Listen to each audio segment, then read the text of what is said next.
خطے کی کشیدہ صورتحال سے پاکستان میں مہنگائی میں اضافہ ہونے لگا ہے۔ مارچ میں مہنگائی 19 ماہ کی بلند ترین سطح پر پہنچ گئی ہے۔ 1.18% سے مارچ میں مہنگائی بڑھنے کی سالانہ شرح 7.3% ہو گئی ہے۔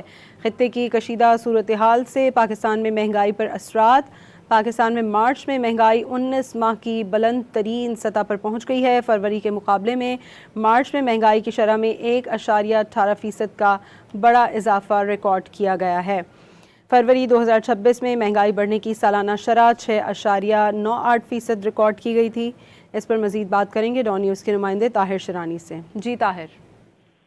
جی دیکھیں، ایک تو خطے کی جو کشیدہ صورتحال ہے اس کے پاکستان میں مہنگائی میں اضافے کی صورت میں اس کے ساتھ سامنے آئے ہیں۔ اس کے ساتھ ساتھ جو مختلف اشیاء کی قیمتیں ہیں، جس میں پیٹرول کی قیمتیں ہیں، بجلی چارجز ہیں، ایل پی جی کی قیمتوں میں اضافہ ہوا ہے، جس کے مہنگائی پر اثرات پڑے ہیں۔ اور اگست 2024 کے بعد مارچ میں مہنگائی کی شرح سب سے زیادہ رہی ہے، یعنی مارچ میں مہنگائی 19 ماہ کی بلند ترین سطح پر پہنچ چکی ہے۔ وفاقی ادارے شماریات کی جانب سے جو ماہانہ رپورٹ جاری کی گئی ہے اس کے مطابق فروری کے مقابلے میں مارچ میں مہنگائی کی شرح میں 1.18% کا اضافہ ہوا، جس کے بعد مارچ میں مہنگائی بڑھنے کی سالانہ شرح 7.3% پر پہنچ چکی ہے، جبکہ وزارت خزانہ نے مارچ کے لیے مہنگائی کا تخمینہ 7.5 سے 8.5% کے درمیان لگایا تھا۔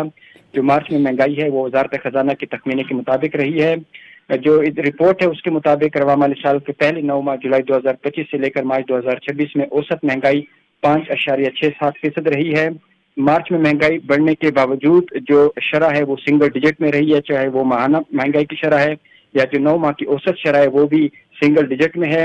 ادارہ شماریات کی رپورٹ کے مطابق گزشتہ ماہ دیہات میں ماہانہ بنیادوں پر مہنگائی کی شرح میں 0.96% اور جو شہری علاقوں میں مہنگائی 1.34% بڑھ گئی ہے، جس کے بعد دیہات میں مہنگائی کی سالانہ شرح 7.17% اور شہروں میں مہنگائی کی سالانہ شرح 7.39% ریکارڈ کی گئی ہے۔ جی بہت شکریہ طاہر شرانی آپ کا۔